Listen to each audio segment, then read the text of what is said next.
Bonjour et bienvenue sur Journal du Geek, c'est Anne et je suis avec Greg au CES sur le stand de Sony pour vous présenter le nouveau Sony Mobile Xperia Z.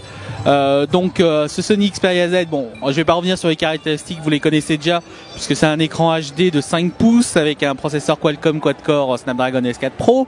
Tout ça vous le connaissez, donc la grosse nouveauté, c'est son nouveau design. Donc comme vous pouvez le voir, j'aime beaucoup les bords de l'écran qui sont assez fins.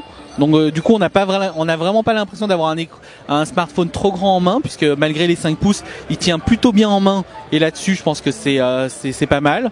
On retrouve derrière un dos en Gorilla Glass, bon voilà les traces de doigts évidemment, mais c'est la même technologie que le Nexus 4, donc c'est assez impressionnant. Il est très très léger, donc bon c'est du plastique, il est léger. Mais la finition est plutôt bonne et appréciable. On retrouve ici juste en face la caméra visio qui est ici à côté du logo Sony. Alors pourquoi je vous montre ceci? Tout simplement parce que tout à l'heure en vous montrant un peu le ZL, vous verrez que la caméra visio est en bas à droite, ce qui est un peu bizarre, sachant qu'on tient un smartphone comme ça.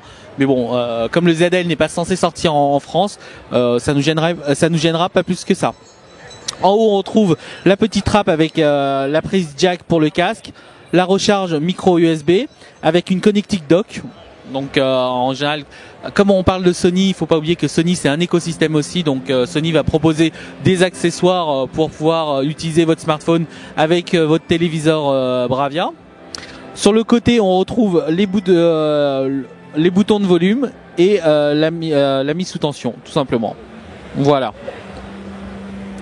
On va sortir, hop là. Voilà. Au niveau de l'interface, comme on sait, c'est de l'Android 4.1 Jelly Bean, c'est 4.1.2 très exactement. Il y a une petite surcouche Sony Xperia, sauf que bon, elle est pas trop encombrante. Même si j'aurais préféré, j'attends de voir ce que va donner l'Android 4.2 qui a apporté pas mal de petites nouveautés. Ici on retrouve donc des raccourcis quand même pour le Bluetooth, le Wi-Fi, ce qu'on n'avait pas dans les précédents Xperia. C'est dans les précédents Xperia avec le modèle de base avant les mises à jour. Voilà, donc là on retrouve le menu, tout ce qui est plus classique, les boutons virtuels de Google, Android, c'est assez classique. Au niveau des menus, on va dire que c'est classique encore, je me répète effectivement. Voilà. Petite nouveauté concernant le multitâche. Comme vous pouvez le voir, le multitâche est accessible toujours par le même bouton, sauf que là vous avez non seulement vos multitâches, mais vous avez aussi à côté des raccourcis que vous pourrez paramétrer vous-même. Il suffit de faire le petit plus ici et là vous installez n'importe quelle application. Alors c'est tout bête comme ça, mais quand on prend par exemple le multitâche qui a été instauré par le Galaxy Note 2 et maintenant sur le Galaxy S3, on se dit qu'on aimerait bien justement avoir la même option de pouvoir installer n'importe quelle application. Voilà, après on retrouve les technologies classiques Wi-Fi, Bluetooth, NFC. D'ailleurs on est sur le stand NFC et vous pouvez voir en global une série d'enceintes NFC où il vous suffit de poser votre musique sur le... Hop, voilà. Bon, je vais la faire tomber. De poser et après ça transfère la musique, tout simplement. Voilà, au niveau de l'appareil photo, on revient sur l'appareil. Donc c'est un APN de 13 mégapixels, Exmor Air, donc rétroéclairé, ce qui veut dire que c'est quand même beaucoup plus efficace en conditions de basse luminosité. Et il est assez rapide, comme vous pouvez le voir, donc c'est pas mal du tout. On enregistre directement avec le bouton, donc on a les deux raccourcis en même temps, ce qui est pas plus mal, ça nous évite de switcher. Voilà, comme vous pouvez le voir, c'est rapide. Voilà, et là on fait un petit coucou. Coucou Greg. Bref, voilà, je crois qu'on a à peu près fait le tour. Je vais juste vous montrer, avant de finir, le XL.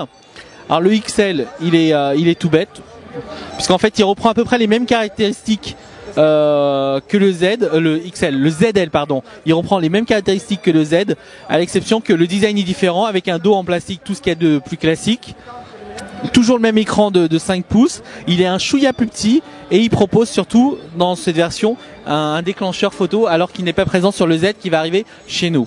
Au niveau du prix, donc les représentants de Sony nous ont dit qu'il arrivera, le Z, hein, je parle du Z, arrivera fin février chez nous dans les 700 €. Donc on attend confirmation parce que 700 € ça nous semble quand même plutôt cher pour ce smartphone.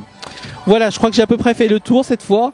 Donc n'hésitez pas si vous avez des questions à nous les poser dans les commentaires. On essaiera de vous répondre au mieux, tout simplement. Voilà, à très bientôt sur le journaldugeek.com.